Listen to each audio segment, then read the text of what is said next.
Now, in order to make the stopper, I'm going to first take this big mandrel off and put on the small mandrel. Now, the small mandrel has a screw in the end, and it slides right over the Morse taper device, and you tighten it up just like the other one. And this one has a little gauge ring, a brass gauge ring that comes with the kit, and you slide that over there too. Next thing I'm going to do is make my stopper, and I want to glue in one of these little aluminum inserts, threaded inserts, into my blank. I've just cut another section off of the same long turning block that I used for the main body of the bottle, and I've cut it round because it was square and I didn't need to take all those corners off. Anyway, I'm going to take this block and with a little sandpaper rough it up, because it gets oxidized, aluminum does, when it sits around, and you need to clean it off before you glue it in. A really quick way to do that would be to put it on my little mandrel here and turn it on, and then I could just sand it like that, and that's cleaned it off very nicely. Now, I'm going to put some CA in this hole.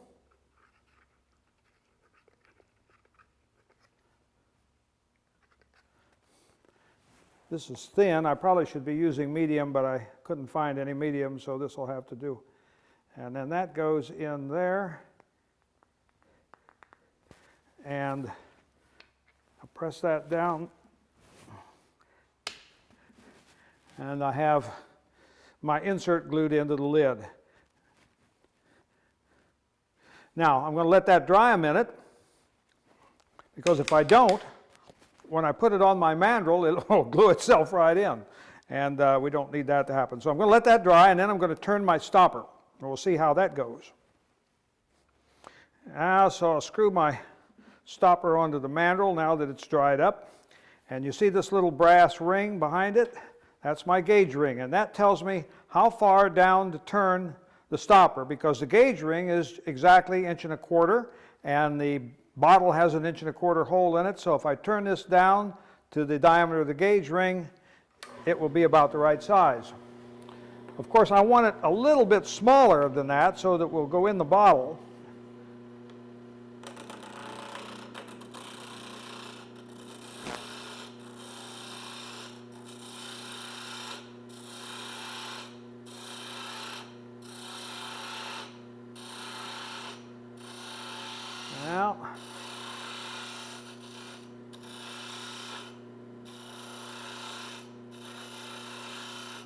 Now you got to be real careful when you get down so it's close, and I can see from my gauge ring that I've got a little bit further to go.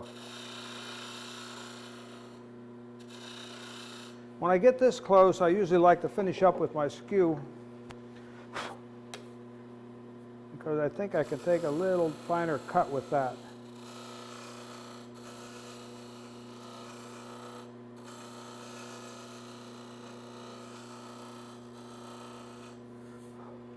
That's pretty close. Now, the nice thing about this, when you've got the stopper about where you think it ought to be, you can just turn your lathe off and see if it fits in the bottle. And it does. And it fits in just about right. It's loose, but it's close. All right. Now, if I want to take the trouble to make this stopper exactly the size of the bottle so that it's a nice tight, what you call a pop fit, so when you pull it out it goes pop, I would have turned it more slowly and taken more time, and I would have made it just slightly bigger than it is. But what I'm going to do here is put a cork joint in here. And in order to do that, I'm going to cut a little groove. I've got a special tool I made for this, but a parting tool works very nicely for this purpose. And I'm going to cut a groove that's just 3/8 wide and just about 1/16, a little less than a 1/16 deep. And I've got some cork here that I've cut into strips. The cork comes with the kit, and you can also buy this cork here, which we sell pre-cut into 3/8 inch wide strips with adhesive backing on it. And to make sure that my groove is wide enough, I'm fitting that in there, and I see that it is. Well, I'm going to put some cork on my stopper now, and I'm just going to mount it right on here because that's a handy place to hold it while I'm putting the cork on. I've cut a strip of the cork that I hope is just the right length.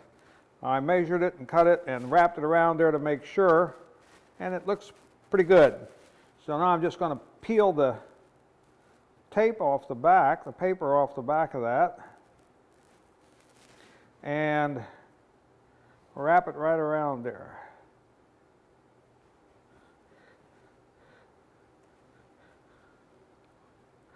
Like that. And if I measured it correctly, it'll come out just perfect right there at the end. Oh, that's wonderful, just like that. Can't even see a crack. All right, now at this point, with the cork on there, that's going to be too big to fit into the bottle. So we'll sand that cork down a little bit.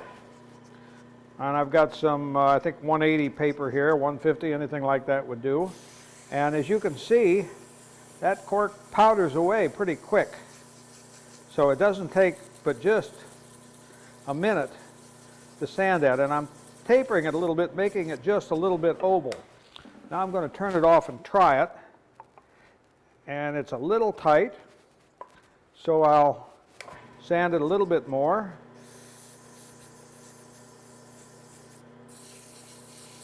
Just like that. Try it again. It's almost right. Almost. Just a little bit more. You want to be very careful not to take too much off. Although if you do take too much, it's a simple matter just to peel that cork out of there and put another strip on. And that's just right. That fits real nice and snug. And that will be fine. Now, the next thing we're going to do, we've got our stopper made, is to make the decorative top. And I've taken another piece of material here that's bigger so that I've got room to turn a fancy shape on it. And I've glued my insert in there, and I can put it again right onto the lathe like that. And now I can set up my lathe and turn that. I've turned this a little bit now, and I'm going to finish it up,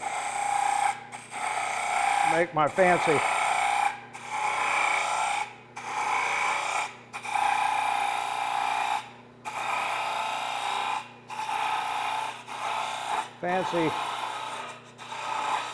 decorative top on there.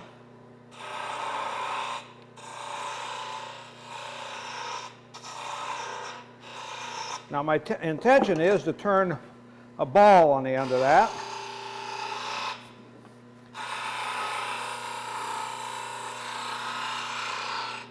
And a ball is not a very easy thing to turn to get a nice looking one, so I'm going to take some time working on that, and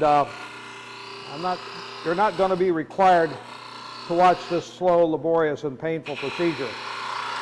I'll get it all done, and then we'll come back and I'll show you what it looked like. And here it is. This is the finished stopper and decorative lid, and I've put them together with the little screw, and I put some CA glue on there so that they're nice and tight and they won't unscrew and come apart. And you can see that this fits very nicely into the bottle, just like that. And then when you pull that off, you get that nice pop factor.